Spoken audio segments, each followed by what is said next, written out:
L'invité du Grand Direct ce soir a une histoire, on va dire, assez extraordinaire. Il est né au Koweït musulman, mais aujourd'hui il est juif et il vit en Israël. Ça paraît incroyable et pourtant c'est vrai. Bonsoir Marc Alaoua.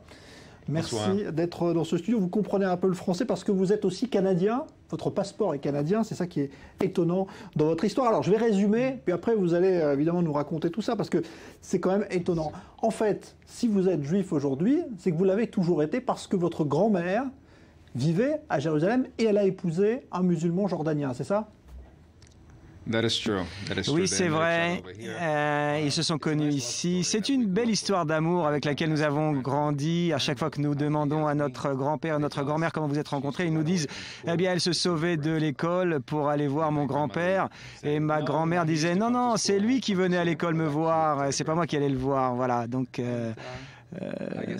j'imagine que l'amour ne connaît pas de frontières.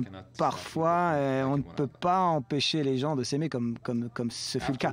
Après cela, ils ont vécu ici un petit peu et puis ils sont partis à Naples pendant quelques années et puis tous mes oncles, y compris ma mère, sont nés à Naples, à Shrem, et donc ils sont passés en Jordanie, de là-bas au Koweït, et puis là-bas, mon père et ma mère se sont connus et là, c'est le reste de l'histoire et aujourd'hui, je suis assis en face de vous. Alors, ce qu'il faut raconter quand même, c'est que donc vous avez été élevé dans une famille musulmane. Comment est-ce que vous vous êtes dit un jour que vous aviez peut-être des racines juives et comment est-ce que vous vous êtes dit que vous-même vous vous sentiez juif? Parce que au Koweït, Israël n'est pas reconnu et le judaïsme ne doit pas être très pratiqué non plus. Oui, c'est une très bonne question et parfois je me demande moi-même la même question. Qu'est-ce qui m'a amené ici? Ouais. Alors, bon, j'ai grandi dans une famille assez normale, pas très religieuse, une famille avec des amis de toutes les religions, pour être honnête. J'ai rencontré des juifs, j'ai rencontré des chrétiens et puis bien sûr des musulmans. Et j'ai demandé à des amis de mes parents qui étaient des associés et puis d'autres du Koweït. Nous avons grandi, nous savions que nous étions musulmans, mais nous ne pratiquions pas l'islam. Pendant les vacances, pendant nous visitions nos amis, des amis venaient nous voir, mais nous ne faisions rien de spécial avec des prières, des choses comme ça, non.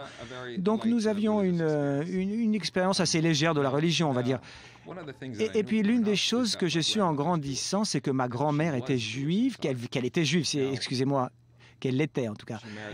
Elle a épousé mon grand-père dont le nom est Mohamed El-Masri. Donc à un certain point, nous avons compris qu'elle s'était convertie à l'islam et le reste n'était que de l'histoire. Je n'ai jamais posé de questions, je ne l'ai jamais demandé.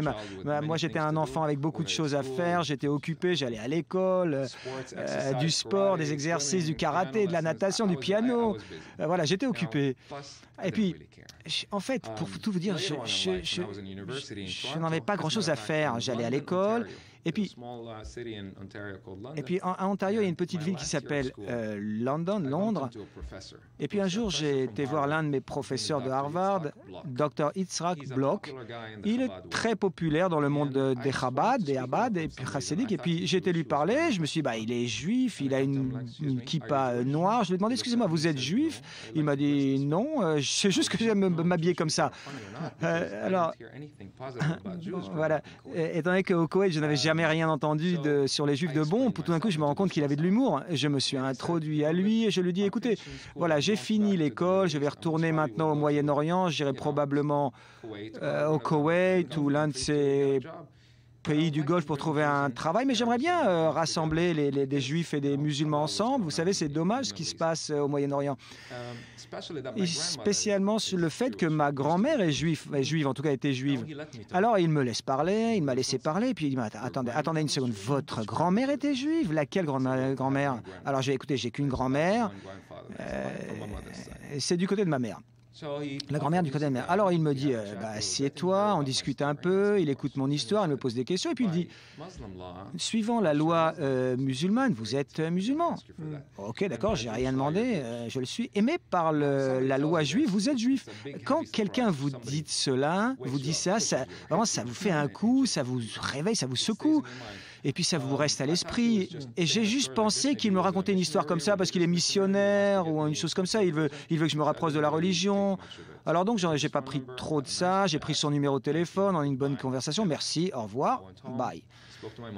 Je reviens au Koweït, à la maison, je parle avec ma mère, avec ma grand-mère, et elles me disent la même chose. Ma mère me dit, attention, c'est peut-être un missionnaire, il veut peut-être te convertir, reste tranquille.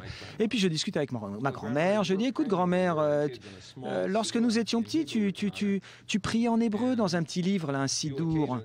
Et en quelques occasions, nous avons compris que ta famille était en Israël, que tu as dit que ton frère Isaac a été tué. Et elle nous a expliqué, d'abord elle a commencé à expliquer, elle s'est mise à pleurer. Et là nous avons compris qu'il y avait une histoire triste au sein de son cœur. Et puis bon, nous avons continué. Je n'étais pas très religieuse, j'ai jamais été très religieuse, ma famille jusqu'aujourd'hui. D'ailleurs, ma mère un petit peu ces jours-ci, mais d'une manière, personne de nous n'est connecté à la religion, mais à la même époque, à cette époque-là, lorsqu'on vous dit que vous êtes votre ennemi, vous êtes le juif que vous êtes supposé ne pas être aimé. Ça vous tourne un peu l'esprit. Vous allez vous coucher, vous réveillez, et puis vous êtes juif. Tout d'un coup, vous êtes juif. J'étais très curieux d'en apprendre un peu plus sur le judaïsme. J'ai commencé à aller sur Internet, à lire, à demander à des gens, des amis, c'est quoi ce judaïsme? J'ai commencé à apprendre l'alphabet, aleph-bet, petit à petit. Quelques années après, eh bien voilà, j'ai commencé à respecter, j'ai été attiré par l'idée du Shabbat, et petit à petit, beaucoup d'années après, on va dire 11 ans après, voilà, aujourd'hui, je suis devant vous en Israël en train de vous raconter cette histoire. Alors c'est assez extraordinaire parce que vous vivez maintenant ici, vous êtes devenu, on va dire, un juif pratiquant, puisque vous avez étudié quand même dans une yeshiva, et pas n'importe laquelle, celle de Jérusalem, à Chatora, qui est située juste en face du mur des lamentations, donc ça vous a rapproché encore un peu plus. Quand vous regardez votre parcours aujourd'hui, vous vous dites que finalement, tout ce qui existe entre juifs et arabes au Moyen-Orient, eh bien vous êtes la preuve que ça pourrait être complètement différent. C'est quoi? C'est une histoire de préjugés?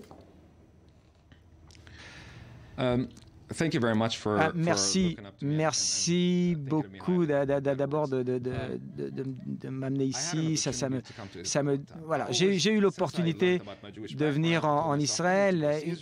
Une fois que j'ai eu conscience de mon judaïsme, je me suis dit, il faut que j'aille en Israël, que je vois la vie juive, tout ça, la culture juive. Et j'ai rêvé de voir Jérusalem, comme beaucoup de vos téléspectateurs en France voudraient venir ici. Et ben moi, pareil, lorsque l'opportunité est arrivée, lorsque quelqu'un m'a dit, écoutez, il y a un trip là, un voyage en Pologne, est-ce que vous voudriez aller apprendre sur l'Holocauste et puis après aller en Israël? J'ai eu peur, je ne savais pas quoi faire, mais j'y étais quand même. Je me suis dit, allez, faisons-le.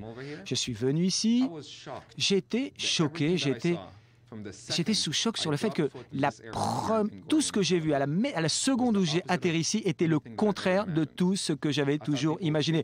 Je pensais que les gens me traiteraient différemment. Eh bien non. Je pensais qu'ils allaient me questionner, qu'on allait m'arrêter.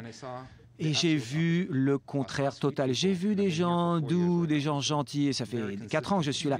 Et de manière consistante, les gens m'ont aidé, les gens ont été gentils avec moi.